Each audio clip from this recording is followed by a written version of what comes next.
สิเอาเป็นหมายอายก็บ่ตีขอเพียงคนดีจริงใจกับอายลงยาว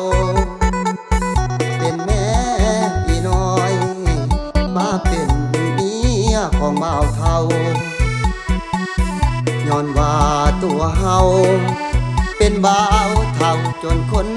เก่าสามีบ่น้อสาวใดหัวใจ